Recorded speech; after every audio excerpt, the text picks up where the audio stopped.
Reporte 100. El periodista especializado en temas de seguridad, Óscar Valderas, está con nosotros esta mañana y le agradezco como siempre su colaboración. Óscar, ¿cómo estás? Buenos días. Hola Juan Carlos, buenos días y feliz año para ti, para el equipo y para el auditorio. Muchas gracias igualmente. Óscar, cuéntanos, Óscar, ¿quién es Ernesto Alfredo Piñón de la Cruz, alias El Neto, que está ubicado como el principal fugado del penal de Juárez este fin de semana? Mira, Juan Carlos, yo te respondería en dos vías. Sí. La primera es por el encargo criminal que tiene dentro de este brazo armado conocido como los Mexiques, que opera, o al menos nació operando para el cártel de Sinaloa y que últimamente ha estado enfrentado con los hijos del Chapo Guzmán. Y es que él se encuentra en lo más alto de este organigrama criminal y es un liderazgo criminal que es conocido por la violencia extrema con la que opera. Tiene un historial de más de 30 secuestros, al menos más de 50 homicidios, de acuerdo con lo que me platican mis fuentes en el Gabinete Federal, y es ahora pues el hombre más buscado seguramente en todo Chihuahua, porque pasó de tener una sentencia de más de 240 años en prisión por delitos de alto impacto como el secuestro, extorsión y homicidio, a ser, como tú bien dices, el principal fugado de este operativo delincuencial que se generó en el Cerezo 13 en Ciudad Juárez en las primeras horas de este año. Sí. Pero déjame hablarte del Neto de otro modo.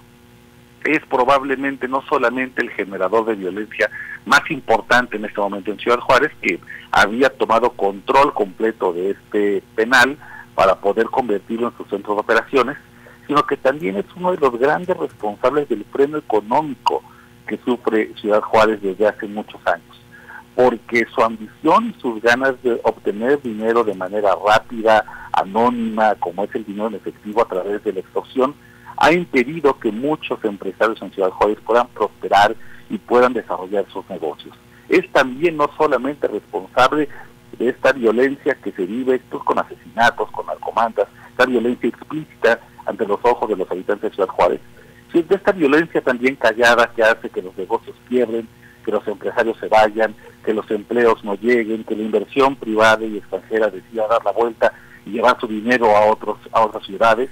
Así que pues por donde le veas es una tragedia que este hombre que haya logrado salir con 29 de los suyos, gente que tiene antecedentes de violaciones, de secuestro, de homicidio, de fraude, y que hoy están de vuelta en las calles, y que al menos 4 días, hoy es 4 de enero, 3 días, las autoridades no sepan dónde están, no sepan qué hacer con ellos, mientras Ciudad Juárez se pregunta cuál será la respuesta del Neto a la violencia que originó desde el penal y cómo le ejercerá ahora que salió. Sí, y los mexicles, ¿qué tienen que ver con el cártel de Caborca de Rafael Caro Quintero? Ayer hace una mención el secretario de la Defensa de que estarían ligados los mexicles con el cártel de Caborca. ¿Qué vínculo tienen con el cártel de Caborca? Mira, hay que remontarnos a los orígenes de los mexicles. Los mexicles eran en 1987, es decir, estoy hablando hace 35 años. Eran un grupo de jóvenes que se dedicaban a hacer delitos menores entre comillas, y los voy a poner en comparación con los que hacen ahora, y lo hacían principalmente en Ciudad Juárez, a donde habían llegado deportados de prisiones en Estados Unidos, principalmente de Texas y de California. Eran muchachos que cometían delitos como robo de autopartes, traficaban algunos pocos kilos de marihuana, se dedicaban a hacer asaltos en las colonias ricas, le quitaban a los chicos de esas zonas los tenis, la bicicleta, les bajaban algunos dólares, pero conforme fueron creciendo estos grupos criminales y la impunidad los fue arropando, pues comenzaron a elevar, su nivel de peligrosidad y los crímenes a los que se dedicaban. Por aquellos años, la gente de Ciudad Juárez lo recordará bien, había una pandilla que era la más grande de todas, más grande que los mexicles y más grande que los artistas asesinos, que es otra pandilla importante en la zona. Esta pandilla importante se llama los Aztecas, y funcionaban como el brazo armado del cártel de Juárez, de los hermanos Arellano Félix. Y cuando estalla la violencia a principios del siglo, y sobre todo con la declaratoria de la guerra contra el narco, el cártel de Sinaloa necesita conseguir un brazo armado similar al que tienen sus enemigos. Y así eligen a los mexicles. Los eligen principalmente pues porque son jóvenes muy frágiles. Eran muchos de ellos tenían ya problemas de adicción a las drogas, venían de familias rotas, venían también de impresionarse fácilmente con cualquier sueldo que doblara lo poco que se ganaba en las maquilas. Habían vivido con mucha indolencia toda esta época terrible de las mal llamadas muertas de Juárez, y así es como los eligen para ser los representantes del cártel de Sinaloa en Ciudad Juárez, en esta lucha encarnizada que todavía lamentablemente sigue en estos tiempos. Sí, ¿los mexicles tienen relación con la línea o son grupos distintos? La línea que pues ha sido vinculada con el caso de Bavispe, la matanza de Bavispe, y también con la muerte de trabajadores de la Comisión Federal de Electricidad en una carretera de la Sierra de Sonora. ¿Hay una relación entre la línea y los mexicles? Mira, originalmente son enemigos. La línea operada para el cártel de Juárez, y en los mexicles, como te comentaba, para el cártel de Sinaloa. Y son grupos antagónicos. Exacto, y ahí es donde podemos trazar esta relación que ha tenido los mexicles con distintas facciones que ha tenido el cártel de Sinaloa, incluido la gente del Mayo Zambada, e incluido evidentemente el cártel de Caborca, y sobre todo muy representado con la figura de Rafael Caro Quintero. Sí. Sin embargo, déjame decirte, Juan Carlos, que los pactos en Ciudad Juárez son muy arenosos. Hoy, por ejemplo, se sabe que los mexicles han hecho incluso algunos acercamientos con algunas personas de la línea buscando fusionarse. Esto evidentemente no es una decisión homogénea. Esto lo hacen pequeñas células dentro de los grupos para obtener mayor poder, que muchas veces se terminan enfrentando entre ellos. También sabemos que, por ejemplo, a pesar de que el origen de los mexicles, de su fortalecimiento criminal, es su unión al cártel de Sinaloa, muchos de los mexicles también ya se encuentran hoy enfrentados con los hijos de Joaquín El Chapo Guzmán. Muchos seguramente tendrán alguna conexión con el cártel de Caborca. Otros habrán preferido irse con la línea, con sus históricos enemigos, para poder buscar algún tipo de fortalecimiento dentro de las células. Lo que pasa es que hemos pasado de ser un país de cárteles, es decir, de grupos criminales unitarios con liderazgos verticales que podían mantener a raya, digamos, decisiones internas, y hemos pasado a un país de brazos armados, de grupúsculos, que como ya no tienen un liderazgo visible, ya no existen estos liderazgos que tenían, por ejemplo, los grandes capos como Joaquín El Chapo Guzmán, como los hermanos Floriano Félix, como como Rafael Caro Quintero. Estos grandes liderazgos verticales ya no existen.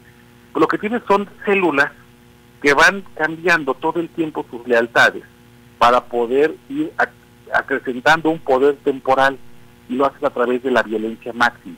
Entonces, realmente, ¿dónde están parados los mexicles hoy? Es incluso una incógnita para las autoridades federales.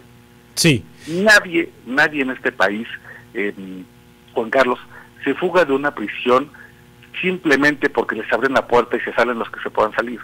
Se salen quienes tienen un plan o son parte de una estrategia de guerra allá afuera, en las calles.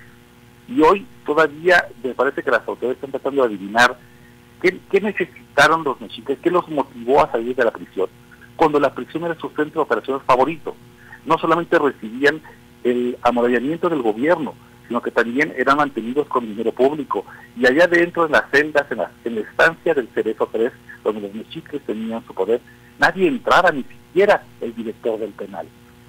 Algo muy importante tiene que pasar allá afuera para que hayan decidido cambiar la comodidad de las celdas de lujo que tenían en la prisión para irse a la calle a hacer lo que todavía lamentablemente nos tiene con los pelos de punta, a saber qué van a hacer, qué pactos hicieron, con quién salieron, y en esa posibilidad y en esa pregunta caben todas las respuestas.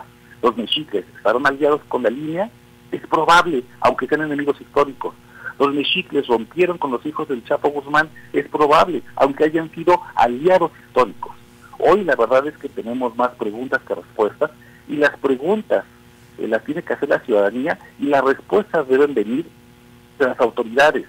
¿Por qué alguien o alguienes, por ponerlo de ese modo, en el Poder Judicial dejó al Neto con todo ese perfil criminal en una prisión de mediana seguridad justo en Ciudad Juárez, en su bastión criminal?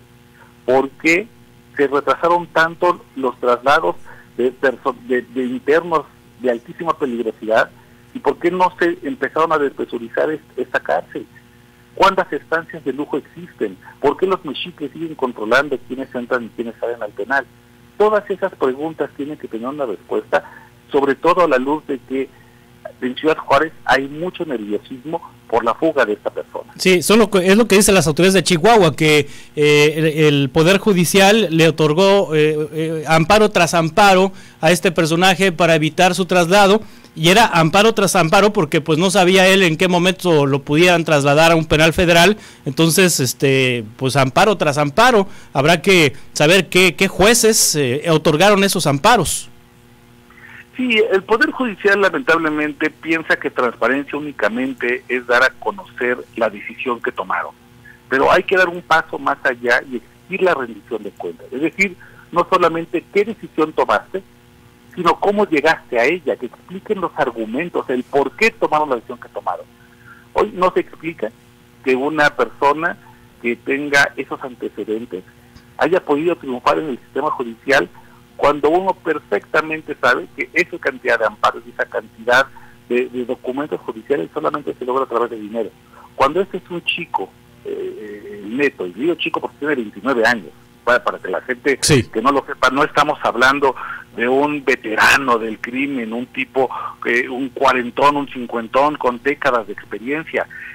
Su carrera criminal empieza a los 17 como líder de una banda de secuestradores, pero a los 15 ya robaba autopartes. A los 29 es el terror de Ciudad Juárez y lidera apenas, de acuerdo con lo que me comentan en la Secretaría de Seguridad Ciudadana, apenas tiene bajo su liderazgo cerca de 800 personas. 800 personas, Juan Carlos, en una ciudad de 1.5 millones de habitantes como Ciudad Juárez. Sí. ¿Cómo es posible que alguien con ese perfil a los 29 años no se le investigue al menos el origen de los recursos para poder pagar un grupo de abogados que están metiendo amparo, tras amparo, tras amparo, tras amparo? ¿Y en qué momento deciden ampararse las autoridades del Poder Judicial en argucias legales para no decir, eso está raro, usemos el sentido común? Alguien está tratando de evitar salir de Ciudad Juárez, que es el lugar donde tiene mayor poder criminal. Y si quiere continuar esta batalla legal, ok, que la continúe pero en otro lado, en un penal de máxima seguridad, vigilado por autoridades que saben lidiar con estos perfiles violentísimos. ¿Por qué nadie ocupa el sentido común y decide que lo mejor es sacar al neto de su zona de influencia? Claro, porque no conviene, porque además la historia de los mexicles está ligada íntimamente a los pactos criminales. Cuando viene la guerra contra el narco declarada por Felipe Calderón el 12 de diciembre de 2006 y después se lanza el operativo conjunto Chihuahua, el gobierno federal de ese entonces, encabezado o representado por Genaro García Luna, necesita pactar con el cártel de Sinaloa para poder barrer Ciudad Juárez de sus enemigos. Y entonces los mexicles cobran mayor relevancia y son protegidos incluso desde el poder federal. Es parte del acuerdo que había tejido Genaro García Luna con el cártel de Sinaloa. Entonces, esta protección política que nace desde hace muchos años continúa lamentablemente hasta nuestros días.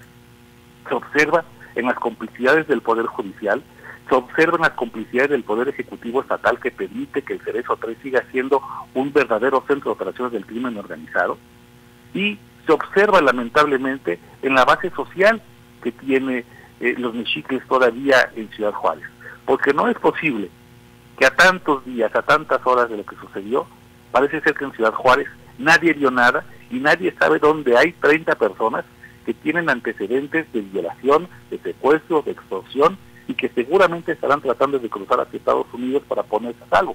Seguramente el gobierno de Estados Unidos tiene una frontera hipervigilada que va a impedir este brinco de frontera, y esa gente se quedará en Ciudad Juárez a hacer quién sabe qué. O a Sonora, Oscar. O a Sonora, exacto, o a Chihuahua, o a la parte sur de Chihuahua, es decir, Durango, Sinaloa. Las posibilidades son infinitas de lo que va a pasar, porque insisto, nadie se fuga. Primero, sin el apoyo institucional, y después sin tener un plan para ellos afuera. El plan debe ser muy grande, muy importante, como para que hayan abandonado su zona de confort, como estas celdas de lujo con jacuzzi, con pantallas planas. Les encontraron, Juan Carlos, una bóveda con 1.7 millones de pesos, armas y drogas. Sí, estaban en el paraíso. ¿Por qué lo abandonaron? ¿Y por qué se lanzan de vuelta a las calles donde son presa fácil de los enemigos? Es que hay un plan mayor. ¿Cuál es ese? urge que las autoridades sepan cuál es, dónde puede ocurrir, y blindar no solamente a Chihuahua, como tú bien dices, sino blindar también a los estados colindantes, porque se puede venir un efecto cucaracha que únicamente le eche más gasolina al fuego de los estados donde ya de por sí hay una violencia incontenible. Óscar Valderas, gracias por ayudarnos a entender esto que pasó en Juárez el fin de semana y las repercusiones que puede tener en nuestra entidad en Sonora. ¿Cómo te seguimos en redes, Óscar? Claro que sí, Juan Carlos, en Twitter podemos seguir la conversación, @Óscar Valderas. Gracias, Óscar, estamos en contacto y feliz año. Gracias a ti, feliz año. Hasta pronto. Reporte 100.